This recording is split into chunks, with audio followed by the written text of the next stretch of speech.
What's a horrifying, creepy experience you have lived through? Serious. Story 1.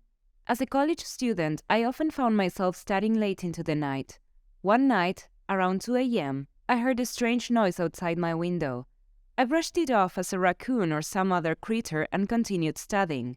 However, the noise continued, getting louder and more persistent. I got up from my desk and walked over to the window, hoping to see what was causing the commotion. That's when I saw him, a man in a hoodie trying to jimmy open my window with a crowbar. I froze in fear, not knowing what to do. I didn't have a phone in my room and I was too scared to move. After what seemed like an eternity, I finally mustered up the courage to run out of the room and into the hallway, hoping to find a phone. As I made my way down the hall, I heard a man breaking into my room. I grabbed my phone and called 911, hiding in a closet as I waited for the police to arrive. When they did, they found the man in my room stealing my laptop and other valuables. He was arrested and taken away, but the experience left me feeling scared. I couldn't believe that someone had been watching me, waiting for the right moment to break in. From that night on, I made sure to lock all my windows and doors before going to bed. The thought of someone invading my personal space like that still haunts me to this day. Story 2. I woke up to the sound of someone shuffling around in my apartment. At first, I thought it was just my imagination, so I stayed in bed and listened carefully. But then I heard footsteps getting closer and closer to my bedroom. My heart started racing, and I tried to stay as still as possible. I could see the silhouette of a man standing in my doorway, watching me sleep. I was frozen with fear. Eventually, he left, and I thought maybe it was just a dream or sleep paralysis. But when I went to the kitchen, I found a strange object sitting on my table. It was a pair of scissors with a note attached that read, "I'll be back soon." It gave me the creeps. I immediately called the police and they came to investigate. It turned out that the man was a former handyman for the building that had to do some repairs in my apartment. He was fired after that. Still now, the whole situation, and even more that note, sends shivers down my spine. Story 3. As a hardcore gamer, I spent most of my weekends in front of my computer playing my favorite games for hours. One Saturday night, I was fully immersed in playing Resident Evil 7 when I heard a faint noise coming from the hallway. I assumed it was just my roommate who was probably back from his date. A few minutes later, I heard the noise again, only this time it sounded like someone was breathing heavily. I paused my game, turned around, and saw a figure standing in the doorway. It was dark, and I couldn't see the person's face clearly. The figure just stood there staring at me without saying a word. My heart was racing with fear. I quickly turned on the lights and saw that it was just my roommate's friend, who had let himself in without knocking. He apologized and explained that he was trying to surprise my roommate and didn't know he wasn't at home. I was relieved to know that it was just a misunderstanding, but I couldn't shake off the feeling of fear and unease that lingered. Story 4. I was house-sitting for my friend who lived in a remote cabin in the woods. They had 3 cats and a dog, and I was responsible for taking care of them while my friend was away. One night, as I was getting ready for bed, I heard a strange noise coming from outside. It sounded like footsteps, but I dismissed it as just my imagination. But then, all of a sudden, the animals started acting strange. The cats were hissing and arching their backs, and the dog was growling and barking. I tried to calm them down, but they were all fixated on something in the corner of the room. I couldn't see anything, but I could feel a chill run down my spine. Suddenly, I felt something rub my back. It felt like a hand. I turned around, but no one was there.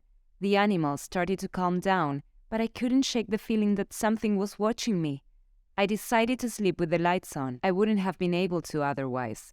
The next day, I told my friend what happened, and they looked at me skeptically. They said that they had never experienced anything like that before, but I knew what I felt. As I left the cabin, I couldn't help but feel relieved to be out of there. I couldn't explain what happened. Story 5. I used to work the night shift at a gas station in a small town. One night, a man stumbled into the store and immediately started slurring his words and swaying. I could tell he was drunk, and I knew I had to be cautious. I was just hoping he would leave as soon as possible, but then he grabbed my arm and pulled me towards him. I knew I had to act fast. I tried to free myself, but the man wouldn't let go of me. He started to get more aggressive and I feared for my safety. Just when I thought things couldn't get any worse, the power went out. I was plunged into complete darkness and I could hear the man laughing as he groped for me in the darkness. But then the light suddenly flickered back on and the man stumbled backwards, shielding his eyes from the sudden brightness. I guess the alcohol really got to him. I could hear a group of people outside coming to the gas station. All the noise seemed to have attracted them. The man realized he was outnumbered and he bolted out of the store, leaving me shaking and terrified. The police arrived a few minutes later and took my statement. They never found the man. I quit my job soon after that and started carrying pepper spray with me at all times. I never wanted to feel that helpless and vulnerable again. Story 6. I was driving down the highway, heading to my friend's house for a weekend trip. It was around midnight, and the only other cars on the road were big rigs, rushing to make their deliveries. I was tired and just wanted to get to my destination. Suddenly, I saw a car on the side of the road with its hazard lights flashing. At first, I thought it was just a broken-down vehicle, but then a man stepped out of the car and started walking towards me. I rolled down my window a crack. He was an older man, with a thin beard and a greasy trucker hat. He told me his car had broken down and he needed a ride to the nearest gas station. Something about him just seemed off, and I had a bad feeling in my gut. I tried to tell him I couldn't help him, that I was in a hurry and didn't have any room in my car. But he kept insisting, getting closer and closer to my window. I could smell the alcohol on his breath, and I knew I had to get out of there fast. Just as I was about to hit the gas and speed away, a big rig came rumbling down the road. The man quickly stepped back, but I saw the flash of a knife in his hand. I knew then that he had some bad intentions. I sped away as fast as I could, my heart coming out of my chest and my mind reeling. When I finally arrived at my friend's house, I told her what had happened, and we called the police. They caught the man a few days later, and it turned out he had been involved in several other attacks on the highway. Story 7. I was renting a cozy cabin in the middle of the woods for a much-needed solo retreat. It was the first night, and I had just settled in with a book when I heard a blood-curdling scream. I froze in fear as I tried to figure out what it could be. The cabin was isolated, and there were no other cabins nearby. I looked out the window, but it was pitch black outside, and I couldn't see anything. Suddenly, I heard the scream again, and this time, it was closer. I realized that I needed to do something, but I didn't know what. I had no cell phone signal, and there was no phone in the cabin. I thought about leaving and driving to the nearest town, but it was too dark and I didn't want to risk getting lost in the woods. I heard the scream again, and I decided to investigate.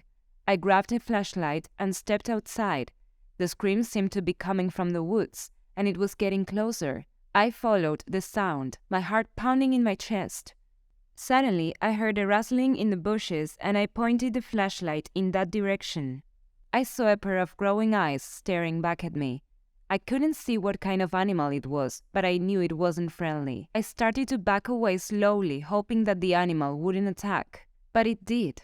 It lunged at me, and I screamed as it knocked me to the ground. I don't remember much after that. I woke up in a hospital bed with a broken arm and several cuts and bruises. The doctors told me that I had been attacked by something, but they couldn't really say what it was. That was a terrifying experience, and I'm just grateful to be alive. Let me know your stories in the comments to be part of a future video. Like and subscribe to be notified of new uploads, and click on this video to hear more stories.